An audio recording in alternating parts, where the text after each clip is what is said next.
Toutes ces entreprises, elles participent à la transmission des savoir-faire qui est absolument indispensable à l'entretien de notre patrimoine bâti. Et quand je dis patrimoine bâti, c'est la partie historique remarquable, mais c'est aussi l'ensemble du bâti français qui va jusqu'à, on peut appeler patrimoine, jusque dans les années 70, 75. C'est quand même important aujourd'hui de remettre l'église au milieu du village et d'avoir ses vraies valeurs. C'est des gens qui sont dans l'ombre, c'est des gens dont on n'entend pas parler, mais qui font vivre le territoire dans nos petites communes. Vous remercier évidemment pour avoir eu cette excellente idée d'organiser cette remise des trophées régionale au niveau du département. Et donc on est très très heureux. Ces distinctions célèbrent le talent, le savoir-faire de nos entreprises artisanales.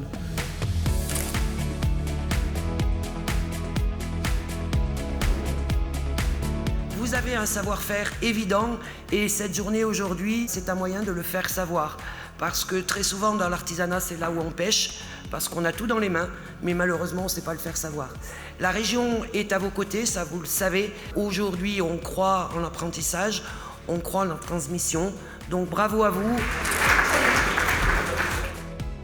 Tony Fontenot, chef d'édition du Journal du BTP. Donc le Journal du BTP, c'est un hebdomadaire qui paraît tous les jeudis, qui est diffusé en région. On s'attache à mettre en valeur les hommes et les femmes du BTP, leurs besoins, leur savoir-faire, leur travail au quotidien. Le département de la Haute-Loire est un département qui s'est fortement engagé sur la rénovation énergétique des bâtiments.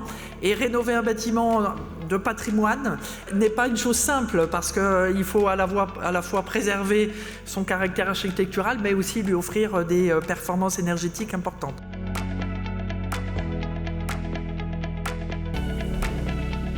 Cette motivation et cet attachement à ce qui fait ce qui fait le lien entre nous tous, c'est notre patrimoine, le village et leurs particularités.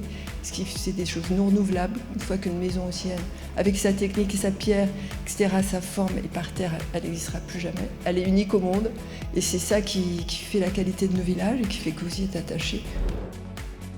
Je suis très heureux d'être là aujourd'hui pour ces 23e trophées au nom de Groupama Rhône-Alpes, une assurance mutualiste comme vous le savez. Je suis moi-même un élu des sociétaires et nous sommes très proches de la CAPEB et des artisans depuis de nombreuses années.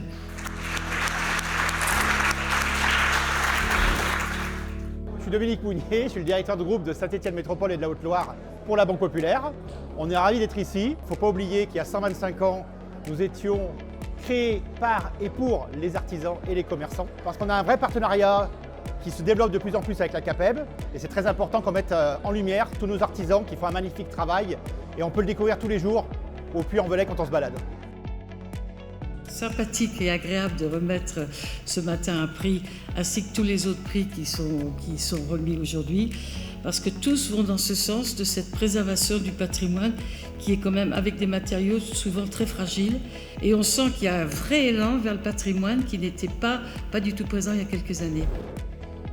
Quand on nous a sollicité, évidemment, on a répondu présent. Et puis, affinitaire, on ne travaille que pour les métiers de la construction.